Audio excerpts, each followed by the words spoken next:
నమస్కారం అందరికీ. తెలుగు కథామృతం బై లక్ష్మికి స్వాగతం. ఈరోజు బారిస్టర్ పర్వతీశం 7వ భాగం. బారిస్టర్ పర్వతీశం ఇంగ్లాండ్ ప్రయాణానికి సిద్ధమవుతున్న భాగం అండి ఇది. స్టోరీ ఇలా స్టార్ట్ అవుతుంది.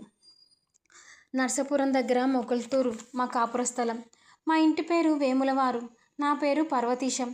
నేను టైలర్ హై స్కూల్లో 5వ ఫారం దాకా చదువుకున్నాను.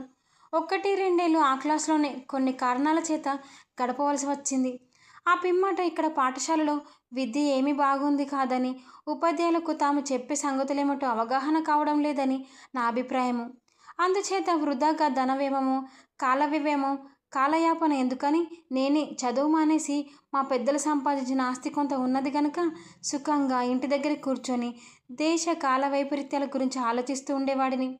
ఇలా ఉండగా ఒక రోజున మా స్నేహితుడు ఒకడు వచ్చి మాటల మధ్య ఇంగ్లాండ్ వెళ్ళి చదువుకోమని హితోపదేశం చేశాడు.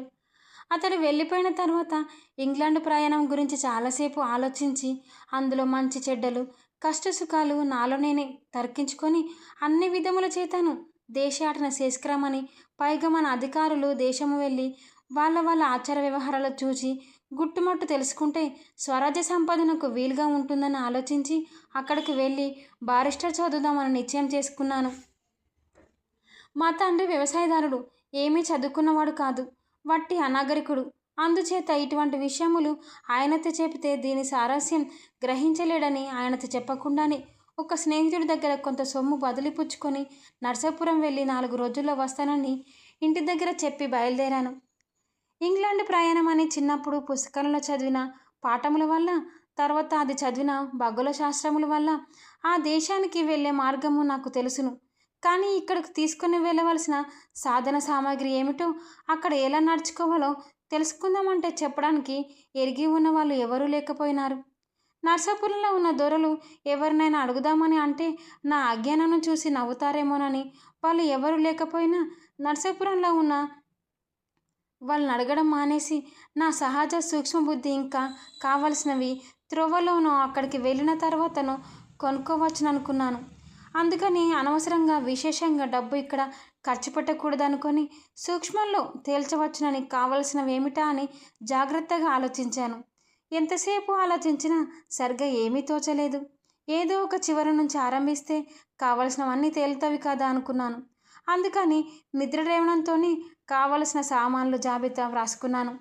దంతదవనానికి 10 కజ్జికాయలు నలిపిన పౌడరు, నాలుక గీసుకోవడానికి కావలసిన తాటాకు ముక్కలు, ఇత్తడి చెంబు, దంతదవనము తర్వాత స్నానము కదా అనుకున్నాను.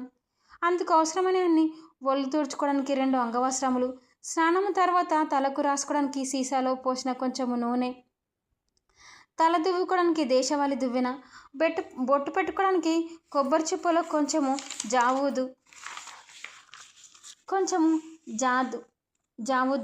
ముఖము చూసుకోవడానికి పావలా పెట్టి చిన్న అద్దము కొన్నాను. తర్వాత ఆలోచించవలసినది దుస్తుల విషయం కదా.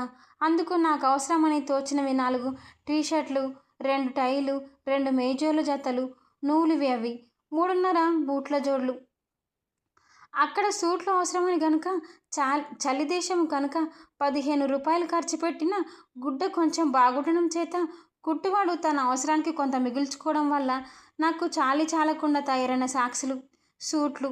2 ఇంగ్లాండ్ వెళితే మట్టుకు మన వేషం పూర్తిగా ఎందుకు మారవలను? సాధ్యమైనంత వరకు స్వదేశ పద్ధతిని అవలంబించమని తలగుడ్డగా ఉపయోగించడానికి 8 గజముల ఎర్రని జపాన్ సిల్కు, ఇంకా ధరించవలసిన దుస్తులైన తర్వాత ఆలోచించవలసినది భోజనం కదా అనుకున్నాను. అందుకు అవసరమైనది ముందు మంచినీళ్ళు, తాగడానికి మరచెంబు. అక్కడికి వెళ్ళిన తర్వాత వాళ్ళ చేత మూలకూడు తినకుండా మనమే స్వయం పాకం చేసుకుంటే బాగుంటుంది కదా అనుకున్నాను. అక్కడ కూడా అన్నం ఎలాగో దొరకదు కదా, రొట్టెలు కార్చుకొని తినవలసిందే కనుక కొంత గోధుమ పిండి, కొంచెం నెయ్యి, రొట్టెలు నంచుకోవడానికి కొంచెం ఆవకాయ, రొట్టెలు కాల్చుకోవడానికి చిన్న అట్టపెనము, స్టవ్లో పోసుకోవడానికి కిరసనాయిలు, చిన్న సీసాలో స్పిరిటు.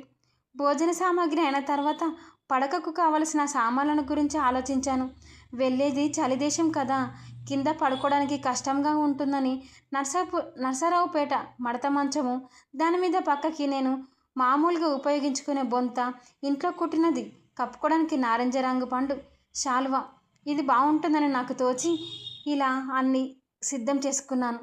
ఈ స్టోరీ మీకు నచ్చినట్లయితే లైక్ చేయండి, షేర్ చేయండి. మరిన్ని కథల కోసం మా ఛానల్ సబ్స్క్రైబ్ చేసుకోండి.